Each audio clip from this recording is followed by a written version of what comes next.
இல்லை, அவர் அரசியல் வர்றது ரொம்ப வருந்தத்தக்கது. ஏன்னா அவர் ஏன்னா அவருக்கு ஒன்றும் அனுபவங்கள் கிடையாது.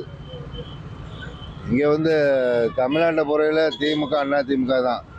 இனிமேல் நடிகர்கள்னு யாரும் வர்றதுக்கு சான்ஸே இல்லை. சீமான் அரசியல் எப்படிங்க பாக்குறீங்க? அவர் சும்மாங்க, அவர் எல்லாம் வராதுங்க. அதெல்லாம் ஆனா 8% வாக்கு வாங்கியிருக்காரு. அதெல்லாம் வேற கணக்கு இருக்குது சார். அதெல்லாம் இப்போ இவர் வரனால, விஜய் இப்போ இறங்குனனால யாருக்கு அவுட்டு, யாருக்கு நஷ்டம்? சீமான் ஓட்டு போயிடும், அதிமுக ஓட்டு போகும், பாக்கி மற்ற கட்சிகள் ஓட்டுலாம் போகாது. ஆனா சீமானுக்கு 8% வாக்கு இருக்கு. அது எப்படி பாக்குறீங்க? இப்போ தனித்திறமே ஒரு வளர்ச்சி அடைஞ்சிருக்காரு.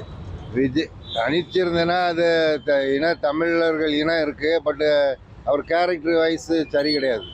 அரசியல் தான் நம்ம பர்சனல் தான் இன்னைக்கு நல்லா இருக்கும். பர்சனல் இருந்தால் தான் அரசியலில் நல்லா வர முடியும்.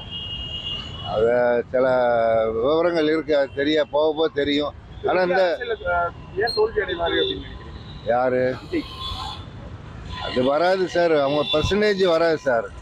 இன்னைக்கு இந்தியா தமிழ்நாடு இந்திய ஓட்டு வந்து போலிங் வந்து 70% தான் ஓட்டு போடுறாங்க.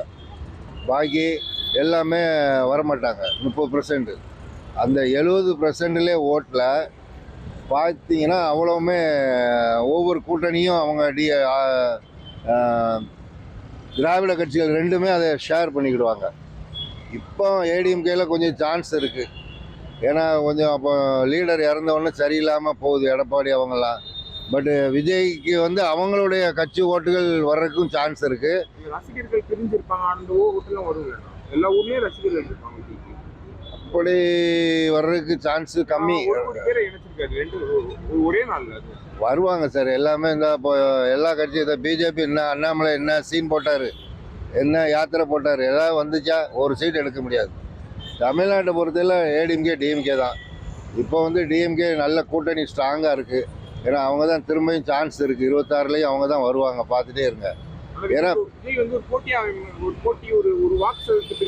பிரிக்கலாம். அவங்க டிஎம்கேக்கு எந்த கஷ்டமும் வராது.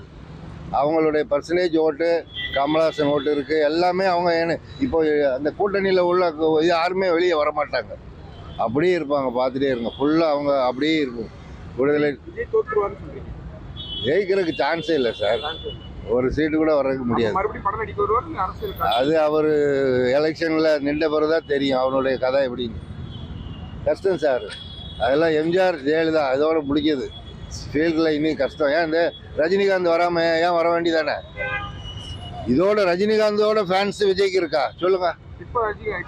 நோ நோ நோ, அதெல்லாம் இல்லை. அவருக்கு நல்ல சான்ஸ் இருந்தது, வரவே இல்லை. ஏன் வரல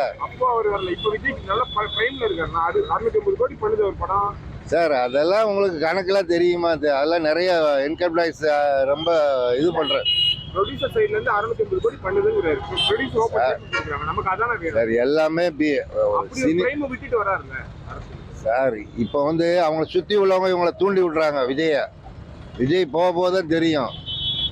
ஏன்னா அவங்களுக்கு என்ன தெரியும், விஜய்க்கு என்ன தெரியும்? சுற்றி உள்ள ஆட்கள் தான் பழைய இந்த பாண்டிச்சேரி இந்த எம்எல்ஏ அவர் இவர் எல்லாரும் தான் உள்ளே வராங்க. கஷ்டம், ஃபீல்டில் வர்ற கஷ்டம் சார். தேங்க்யூ.